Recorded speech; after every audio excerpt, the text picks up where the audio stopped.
মন্ডলী দেখতে পাচ্ছেন যে লোকটি, ইনি আমার খালু পরিচয় হয়। এই খালু পরিচয় হয়, ইনি কুকুরটা লালন পালন করে। এনার কাছে খুব মায়া করে কুকুরি বাচ্চাটা। অনেক ছোটবেলা থেকে ইনি এই কুকুরি বাচ্চাটাকে খাইতে দিত। এখন দেখেন উনি যেখানে যাবে কুকুরি বাচ্চা সেখানে যাবে। খালু যান, ওই যে দেখেন, দেখতে পাচ্ছেন ওই যে।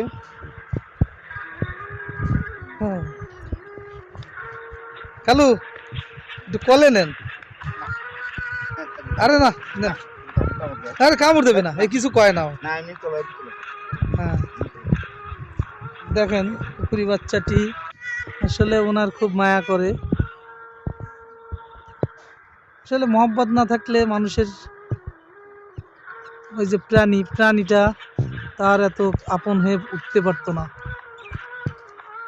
মানুষের থেকে একটি প্রাণীকে খাওয়ানো অনেক ভালো, সে কোনোদিন বদনাম করবে না। এটাই প্রকৃতির নিয়ম। তিনি যদি কোনোদিন চলেও যায় তাও এই কুকুরি বাচ্চাটা ওনাকে খুঁজবে, অনেক খুঁজবে। হয়তো নিয়ে যাওয়ার মতো কোনো প্রসেস থাকলে উনি কুকুরটি নিয়েও যেতে পারতো, এত মায়া করে।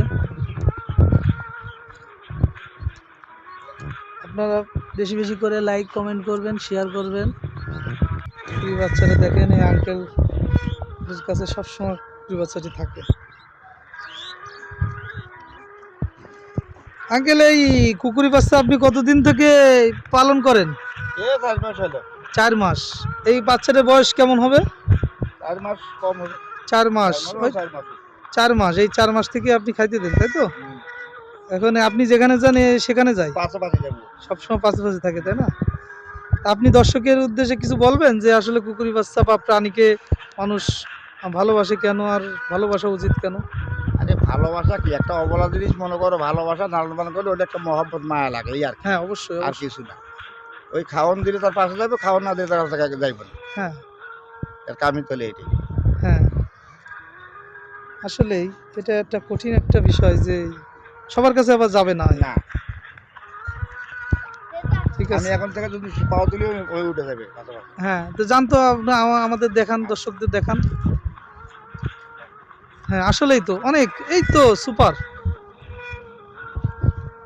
আপনার জন্য এবং দর্শকদের জন্য আপনাকে অসংখ্য ধন্যবাদ। আসলে আপনার মতো যদি সবাই এরকম লালন পালন করতো তাহলে কুকুরি বাচ্চা বা এরকম তারা না খেয়ে মরতো না। অনেকে আছে মারা যায় না খেয়ে খেয়ে। ঠিক আছে, ধন্যবাদ আপনাকে, অসংখ্য ধন্যবাদ। আপনার কুকুরকেও অসংখ্য ধন্যবাদ যে আপনার সঙ্গে এরকমভাবে করে।